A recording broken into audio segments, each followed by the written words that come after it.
My humble pranams to everyone who have gathered here today. Thank you so much for joining us. Yesterday we looked into chapter 1. It was presented by Mr. Abita all the way from India. I'm so happy and glad that she has joined us again today. And yesterday we looked into the four kingdom, how the human soul evolved from mineral to plant to animal, and to human. So today we're going to look at chapter 2, and we will start off with Master Abita. Go ahead, Ma. Good evening, Masters. Humble pranams to Cosmic Shifters, Tilaka, PSSM, Patrici, and and for choosing this book, The Soul Journey by Peter Richelieu.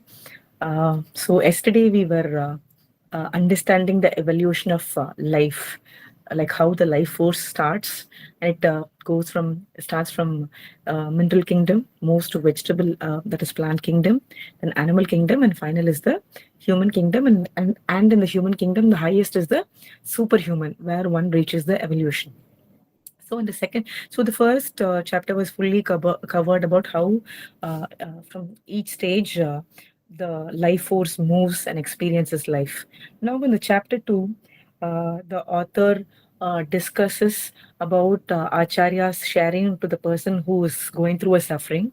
So this person is always like surprised when the acharya enters and when he is leaving. It look as if it's a magic for him or something mystical. He will always wait for 11 o'clock for someone to enter, but that moment will be very, very mystical, as if it will not be until then someone has arrived. So that's how the experience was there for the person. So again, so in the chapter 2, he's taking notes of whatever the Acharya is giving. And so Acharya says, yes, I'm aware that you are taking notes and I'm happy about it. So he asks, how do you know? He says that you come out of your body in the night and you have told me. So then this guy again is perplexed. Then he says, I will not explain you this. You yourself, you'll understand as and when the full subject which I'm sharing you, by then you will yourself will understand how this is happening. And in the notes, everything will be written except for few things. So the missed out part is where in the animal kingdom, the law in which they operate is self-preservation. That is to work for themselves, provide for themselves, and protect themselves. Whereas in the human kingdom, it is self-sacrifice. Even though the law of human kingdom is self-sacrifice, many a new ego, as soon as from a group soul, till the animal kingdom, they operate in group soul. Once they lose the fear of human, and once they understand the love for human, they get into the human kingdom. But then they would have not fully let go of the animal instincts or the animal nature of taking other person's things even without the consent or forcefully taking it. We will see in our life people in cinemas especially, we would have seen the villain will take the heroine even though the heroine and hero are loving. You would have seen that, right? The same happens when a new ego, when the animal is evolved into a human. They are still in the lower parts of their animal instinct, and they are still operating from that space. That is why um, they try to grab other people's things without their permission or forcefully doing it, or in certain case they will murder the person also. So what happens in that stage is the law of human comes there in place, and that person who is a new ego, who's a new human, he will get arrested for it and he'll get punished for it. So what will happen is that this becomes a part of his lesson, and it will get registered in his higher self.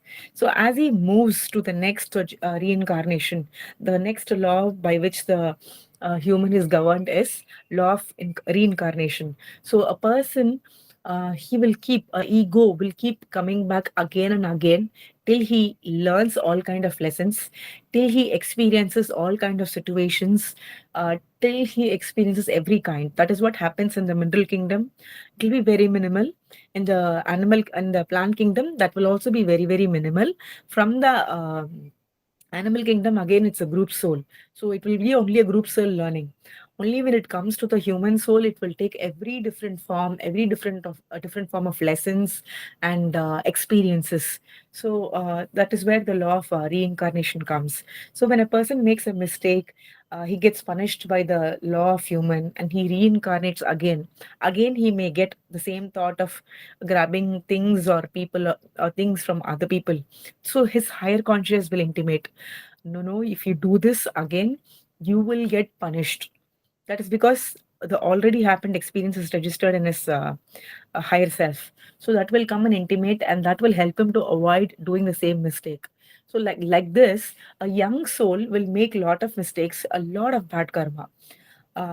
Initial many hundreds of years, at least 200 years, when a new ego is born, it will make a lot of um, bad karmas only, because the karmas happen by law of cause and effect. So what you sow is what you reap, that's what Bible says. So they will think all bad thoughts. Karma happens because of bad thoughts, bad actions, and bad intentions, also thoughts, actions.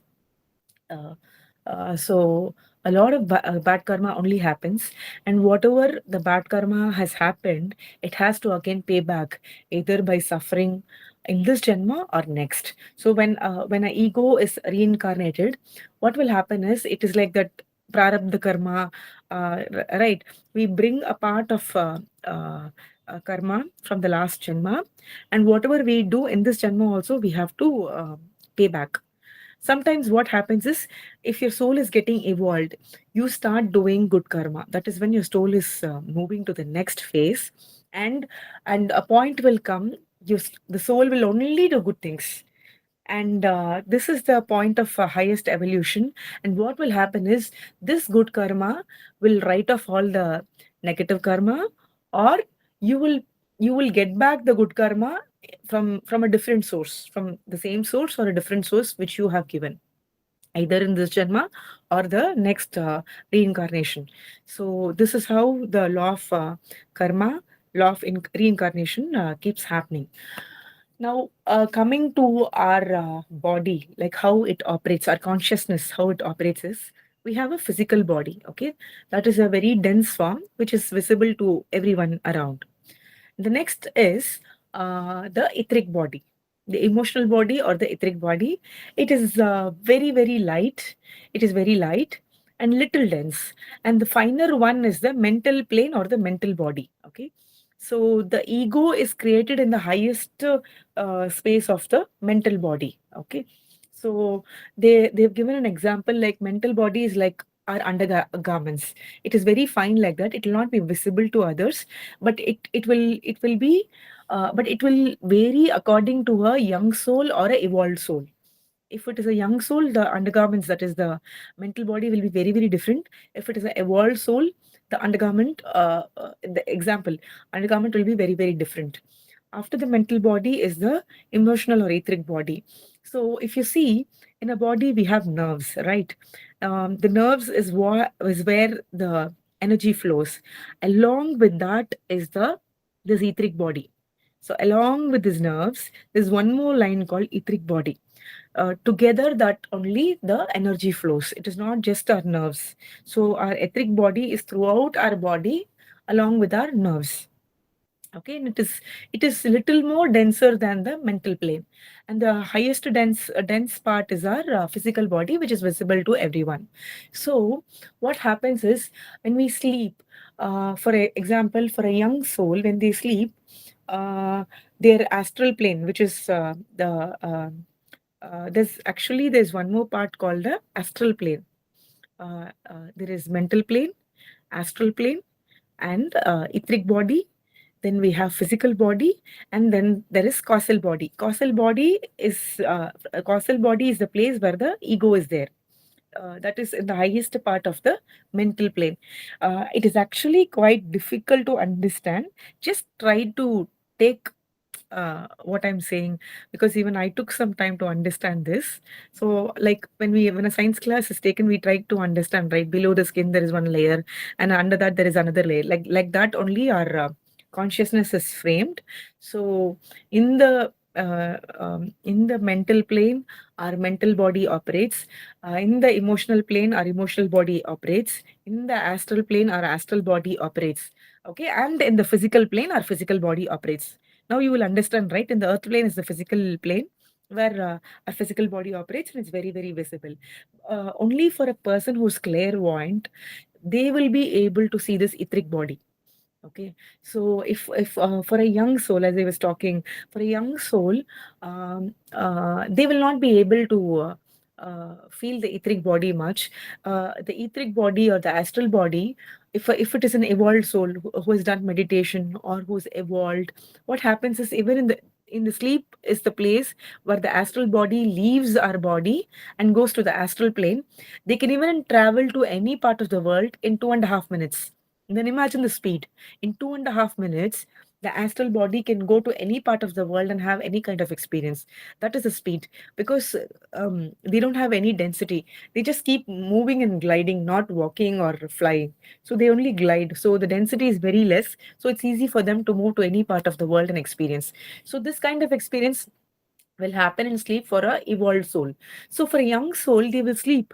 They will wake up, but nothing will happen. Their etheric body will be right next to them, waiting for them to open their eyes. If it was an evolved soul, in the sleep, they will go to any kind of astral plane or mental plane and learn things or teach things or be with their loved ones and come back. Once they get a SOS that you have to come to the physical body, they will come back. So the physical body is the only thing which needs rest, which need food, which need water to grow, all these things. But for astral body, it is not required. The ego part did not need any kind of rest. That is why they are active even in the night time. An etheric body is very, very light.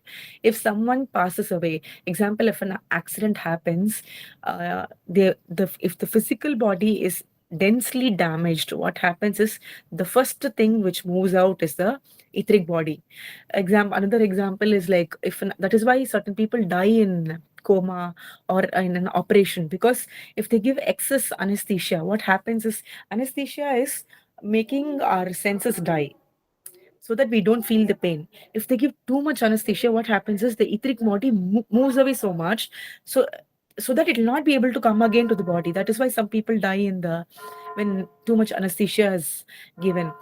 And what happens after death? Okay, when by natural death or an accident, once the physical body loses its functionality, the etheric body leaves, and it actually the etheric body is in a big shock of that it is dead. The physical body is dead and it is also dead, and it goes and hugs the astral body. Okay, so the astral body is like suffocated, like someone coming and hugging. And but there is no death for astral body. There is no death for mental body. The death is only for the physical body and the etheric body. Okay, so certain people who are not aware of death, who are not befriending death, okay, they cling between both the world, both the physical body, that is the dead part of the body, or like not able to know where to go. They take even years of time to go to the astral world. um, so that is why they say make friends in the astral world as you go. Don't be afraid of death, or don't be afraid of that world. So there again, they will take a break. In the astral world, they will take a break. So once the astral body is taking break, that time the etheric body has to again die off. Like the physical body, it cannot sustain like the astral body, so it will wither off easily. Since it's very, very light, it's very less dense, it can wither off just like that. uh, it will get disintegrated like how the body gets disintegrated in the physical world. So then the astral body will take time, body will take time to take rest, or it will wait for the right time to come back for reincarnation. So till this I have read, Akka. From here on, you can take off. Thank you for the opportunity. Thank you, Abhita. I think we have covered most of it. Okay. So talking about the etheric body getting wrapped into the astral body, etheric body grabs the astral body because of fear. So that is the reason they will say, Do not be fearful of anything. If you have fear in this physical life, get rid of the fear and gain the knowledge. They will, the gurus and the masters, they'll always ask us, please go and learn what happens to you after you die. So that now, when we have that knowledge, we won't be fearful of the death. Okay, and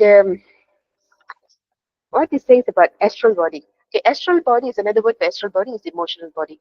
That's where all the emotion is. So when he dies, when someone dies, so the etheric body comes when the when a person shakes off the etheric body, it disintegrates just like a physical body. But this one will be faster because it's very light. Like one, it will only take a few seconds for it to just disintegrate. Whereas the physical body will take years to disintegrate. That means goes back to the earth. So when the person get rid of the, uh, it says it takes a free will of a person to shake off the fear, shake off the etheric body, and then once he does that, he goes to the astral world.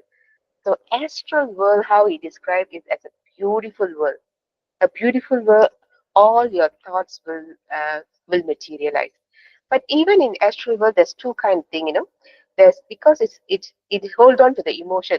One is the higher vibration, such as love, gratitude, unselfishness, and the like. So this one will give you a finer matter. It's not too dense. Whereas lower emotion like greed, envy, jealousy, selfish, the vibration will be much coarser and will be denser matter. What they are saying is whatever whatever thoughts that you are vibrating at that time, that is what you will affect. You will attract. Let's say you are going on a higher vibration of love, gratitude, and then you will attract that kind of situation, and everything for you will look so beautiful and nice. But if you have so much of hate, jealousy, greed, and all those things, and you will feel is the place is not a good place for you to live. So this is what they call hell and heaven in astral world. It is all created by your thoughts. That is the reason masters always tell us, please purify your thoughts, keep your thoughts pure, keep your words pure, keep your action pure. Thoughts, uh, thoughts, words, and deeds, actions are very, very important. So, how you live in this physical world, if you're living like a wonderful person with a good thoughts, you have a lot of friends, and everything is good, you are doing everything creatively, that's how you're going to live in astral world. But if you are full of murderous thoughts and all those things, and you want to kill somebody, you want to bring somebody down, full of jealousy, when you go to astral plane, they have lower and higher and lower astral plane. So you will go to the lower astral plane, and that's where you will go through all these emotions until one day you realize, okay, this is not me, and then only you will progress further. Okay, so emotions are very, very important. That's why even Ramta says, you all have to be very careful of what kind of emotion you're having. And astral plane is a world of illusion. That means everything that you want, everything that you want will be provided by thoughts. Let's say you want a beautiful house. You can actually create the house. You want a beautiful wife. You can actually create the wife. If you want to have a nice wine to drink or food to eat, everything is there. But the taste will not be similar to the earth taste. But it's there. Everything is provided for. And this author says money is actually has no function in the astral world. Everything is created by thought. For example, a businessman who is always looking at money, who always want to do projects to get money and all those things, when he goes to the astral world, he becomes so bored because he cannot buy anything, he cannot do anything because there's no way for him to create any kind of learning there because he's just thinking about how to make money, which is unnecessary in the astral world. So he has to think about something interesting. So probably he will take up golf, or he will start painting, go for music, and all those things.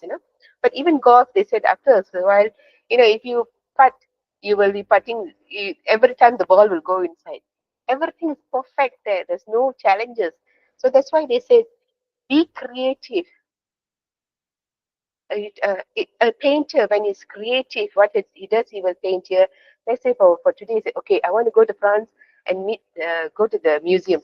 His astral body will travel, so he will go there. He will learn how to. He will look at the paintings, admire the paintings. Okay, today I'm going to go to Rome and see. So he goes around gathering knowledge and all this thing. Same like the musicians. Okay, I want to play piano today. I want to play like Mozart. He will play like Mozart, and then we said, okay, today I want to go and try a different musicians. I want to go to different countries. So they will keep themselves occupied in this way. And then in astral world, you can meet your friends, your family. They even have a soul group. So you can actually meet and interact. It's a beautiful life. It's That's why they say that it's heaven. It's beautiful heaven there. Okay, and then what? And is it? There's no worry. They won't be worry, regret, or fear. If you have that, it will not help you in the astral plane. That is the reason every masters will tell you that you get rid of your worry, get rid of your fear, get rid of your problem, so that when you go to the uh, astral world, your life will be beautiful. Another thing I would like to emphasize is how you live in this world is exactly how you're going to live up there. For example, if you're worried sick about money, you're worried sick about your children, you're worried sick about your husband, the same kind of attachment that you're going to take to the astral world, and you're going to have that kind of emotions with you. But if you understand that everything's middle path and you detach yourself, okay, you detach with money, you detach with the family, you detach with everything. So when you go to the astral world, that you will enjoy everything that is available. Another thing they say is be very very creative. That's why masters are emphasizing us to live a creative life. Go and learn a hobby. Go do something different daily. Learn how to crochet. Learn how to cook. Learn how to uh, plant. So when you have these kind of creative thoughts in you, when you go to astral world, it will be a beautiful, beautiful life for you. So that's until there that they talked about it. Thank you for coming and listening to both of us. We'll continue next week.